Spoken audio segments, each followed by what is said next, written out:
कुछ लोग बहुत ज़्यादा स्लिम रहते हैं चाहे वो कुछ भी खाएं, और कुछ लोग बहुत जल्दी वेट गेन कर लेते हैं। कुछ लोग बहुत एनर्जेटिक फील करते हैं और कुछ लोग बहुत स्लो होते हैं, लेज़ी होते हैं। अकॉर्डिंग टू आयुर्वेदा इसका आंसर है बॉडी कॉन्स्टिट्यूशन, आपकी प्रकृति। हाय, आई एम डॉक्टर विभूति यादव और आज हम वात पित्त कफ जो आपकी बॉडी कॉन्स्टिट्यूशन है उसके बारे में पढ़ेंगे।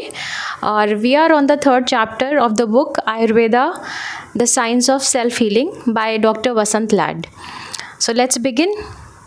हमने पिछले चैप्टर्स में पढ़ा था कि हमारी बॉडी में 5 महाभूत होते हैं जो कि बॉडी को बनाते हैं। अब इन्हीं के कॉम्बिनेशन से ये मैनिफेस्ट होके वात पित्त कफ बनाते हैं। वात पित्त कफ हैं वो गवर्न करते हैं क्रिएशन, डिस्ट्रक्शन या elimination in the body, right. तो जब ये आउट ऑफ बैलेंस हो जाते हैं तो डिजीज़ होता है, और जब ये बैलेंस में रहते हैं तो हम हेल्दी रहते हैं। They are also responsible for psychological factors like fear, anger, compassion, understanding, love, etc. जब हम at the time of fertilisation जो हमारे पेरेंट्स के 5 महाभूत होते हैं उससे हमारी बॉडी का कॉन्स्टिट्यूशन बनता है, उसके परम्यूटेशन एंड कॉम्बिनेशन से, जो कि कांस्टेंट होता है। इन जनरल हमारे 7 तरह के कॉन्स्टिट्यूशंस होते हैं, 7 तरह की प्रकृति होती है, जैसे वात, पित्त, कफ, वात पित्त, पित्त कफ एंड वात कफ, और सबसे लास्ट में वात पित्त कफ। ऐसे इनन्यूमरेबल काइंड ऑफ कॉम्बिनेशंस हमारी बॉडी में बन सकते हैं और हमारी प्रकृति उससे डिसाइड होती है। जो हमारी प्रकृति होती है वो कांस्टेंट होती है और ये इंटरेक्ट करती है विद द एक्सटर्नल एनवायरनमेंट। हमारा जो इंटरनल एनवायरनमेंट है वो कांस्टेंट होता है, it is decided at the time of birth. उसके अंदर कुछ एलिमेंट्स ऐसे होते हैं जो कि बाहर के जो एक्सटर्नल एनवायरनमेंट है उससे इंटरेक्ट करते हैं, तो वो जो है वो चेंजेबल है, वो ऑल्टर हो सकता है because of the change in the environment और because of the external factors. तो जो बेसिक प्रिंसिपल ऑफ आयुर्वेदा है वो ये है कि अगर आप त्रिदोष दैट मीन्स वात पित्त कफ को कांस्टेंट या बैलेंस रखेंगे, उसका बैलेंस रहेगा तो बॉडी के अंदर हेल्थ मेंटेन रहेगी, और अगर उसका इम्बैलेंस हो गया तो उसकी वजह से डिज़ीज़ आ जाएगा, और उस डिज़ीज़ को ठीक करने के लिए हम अपनी डाइट, हैबिट्स और वेरियस अदर ट्रीटमेंट्स जो है वो यूज़ करते हैं सो दैट फिर से बैलेंस को बनाया जाए।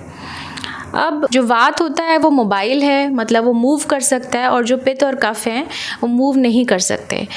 जैसे कि अगर बॉडी के अंदर वात की वजह से ही फायर किंडल होती है और उस फायर को रेगुलेट करने के लिए वाटर की ज़रूरत पड़ती है, otherwise it will burn the tissues of the body. तो जल महाभूत भी बहुत इम्पॉर्टेंट है इसलिए। तो इन सब का कॉम्बिनेशन जो है यहाँ पे बहुत इम्पॉर्टेंट है, और उसके साथ साथ हमें महाभूतों की भी इंफॉर्मेशन होना ज़रूरी है, जैसा कि हमने पिछले चैप्टर में देखा था। जब हम चाइल्डहुड में रहते हैं उस टाइम पे कफ हमारी बॉडी में ज़्यादा होता है, एडल्टहुड के अंदर पित्त बढ़ जाता है, और जब हम ओल्ड एज में आ जाते हैं तो वात बढ़ जाता है। तो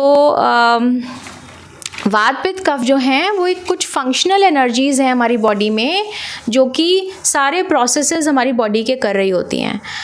इसको हम जो आपने पढ़ा हुआ है उससे कंपेयर नहीं कर सकते डायरेक्टली। आपको इसको समझने के लिए थोड़ा सा माइंडसेट आपको चेंज करना पड़ेगा, तभी आप इसको समझ पाएंगे। Otherwise if you will compare it with what you have studied in your text books तो आप ये समझ नहीं पाएंगे।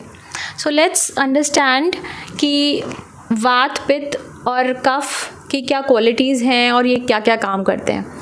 तो वात मूवमेंट के लिए है, और जो एलिमेंट इसमें है that is air and space, और ये कंट्रोल करता है ब्रीदिंग, ब्लड सर्कुलेशन, मूवमेंट और नर्वस सिस्टम का जो भी प्रोसेस है उसको। क्वालिटीज़ इसकी होती है लाइट, ये हल्का होता है, ड्राई, कोल्ड और fast because there is movement. Imbalance होने पर एंजाइटी क्रिएट करता है, कॉन्स्टिपेशन जो होता है वो वात की वजह से है, ड्राइनेस, इंसोम्निया क्रिएट करता है बॉडी में। इसका जो मेन सीट है वो कोलोन है, जहाँ पे ये बहुत ज़्यादा डोमिनेंटली प्रेजेंट होता है। पित्त पे आ जाते हैं, that is it is you can understand it like heat of the body, जैसे टेम्परेचर ऑफ द बॉडी जो होता है, तो it controls digestion, metabolism, body temperature. जो आपकी इंटेलिजेंस है वो भी पित्त से कंट्रोल होती है। क्वालिटी इसकी है hot, sharp, intense and oily. Imbalance होने पर anger, acidity, inflammation, skin problems जो भी होती हैं वो पित्त की वजह से होती हैं। उसके बाद जो कफा है that provide structure to the body और बाइंडिंग टू द बॉडी। अब इसके कंट्रोल होने से बॉडी स्ट्रक्चर है, इम्यूनिटी हमारी कफ की वजह से है, स्टेबिलिटी एंड लुब्रिकेशन है। मेन सीट इसका जो है चेस्ट होता है, चेस्ट में कफ रहता है। क्वालिटी जो है heavy, slow, cold, stable, oily. और इसके इम्बैलेंस होने की वजह से लेज़ीनेस, वेट गेन, कंजेशन और अटैचमेंट रहता है। तो कफ इज़ नॉट, जो कोल्ड एंड कफ की हम जो बात कर रहे हैं वो ये कफ नहीं है। This is a tridosha which balances all these, which controls all these things. And जो आपको कफ होता है it's a disease. So now let's talk about the prakriti, vata प्रकृति, पित्त प्रकृति एंड कफ प्रकृति पर्सन। अगर कोई वात प्रकृति पर्सन है तो उसके फिजिकल फीचर्स कैसे होंगे? तो वो बहुत लीन होगा, पतला होगा, थिन बॉडी होगी, डिफ़िकल्टी इन गेनिंग वेट, और ड्राई स्किन होगी, उसके हेयर रफ होंगे, कोल्ड हैंड्स एंड फीट होंगे, और उसकी एपेटाइट बहुत वेरिएबल होगी। दैट मीन्स को भूख बहुत अलग अलग टाइम्स पे लग सकती है, कोई पर्टिकुलर टाइम पे भूख नहीं लगती है। मेंटल ट्रेट्स इसके होते हैं, क्रिएटिव होते हैं, ये क्विक थिंकर होते हैं, they talk fast and they learn fast also and they forget also fastly, easily. And उनकी हैबिट्स क्या होती है? इरेगुलर रूटीन होता है उनका स्लीप का या हंगर का, और लाइट स्लीप होती है, बहुत कम डीप स्लीप में सो पाते हैं। अब इनका इम्बैलेंस जब हो जाता है तो anxiety, fear, constipation, joint pain, dryness, ये सारी चीज़ें बॉडी में देखने को मिलती हैं। और पर्सनैलिटी इनकी एक्टिव होती है, इमेजिनेटिव होते हैं, बट अनस्टेबल होते हैं। पित्ता कॉन्स्टिट्यूशन जो है वो उसके फिज़िकल फीचर्स कैसे होंगे? मीडियम बिल्ड होता है, वार्म बॉडी टेम्परेचर है, सॉफ्ट ऑयली स्किन होती है, स्ट्रॉन्ग डाइजेशन होता है, feels hunger very often. Mental जो इनका ट्रेट है वो इंटेलिजेंट होते हैं, शार्प होते हैं, फोकस्ड होते हैं, और गुड लीडरशिप क्वालिटीज़ होती हैं, और but can be irritable, angry जल्दी हो सकते हैं।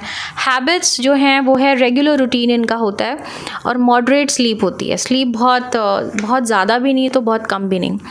टेंडेंसी टू इम्बैलेंस, एसिडिटी हो सकती है, इनको अल्सर्स हो सकते हैं, स्किन प्रॉब्लम्स हो सकते हैं, इन्फ्लेमेशन हो सकता है, इरिटेबिलिटी हो सकती है।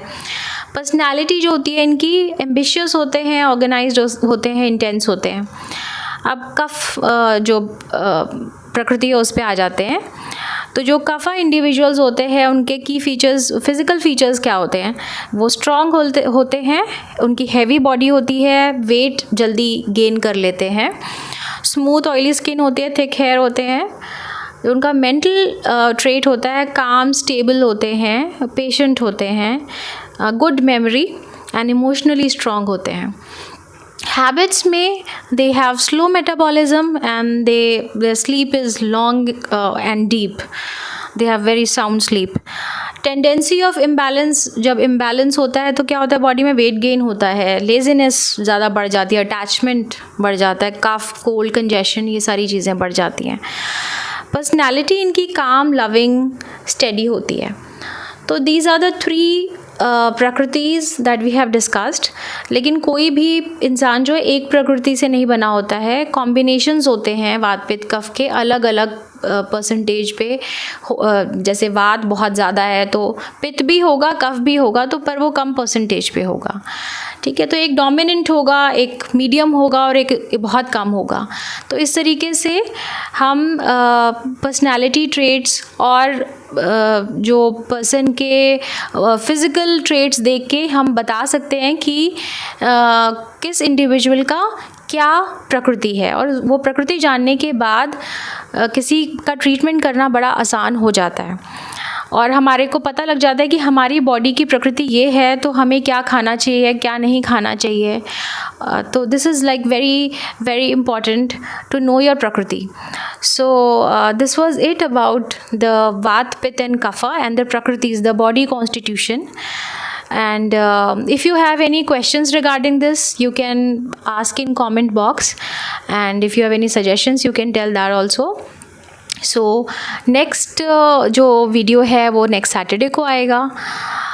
Thank you so much for watching.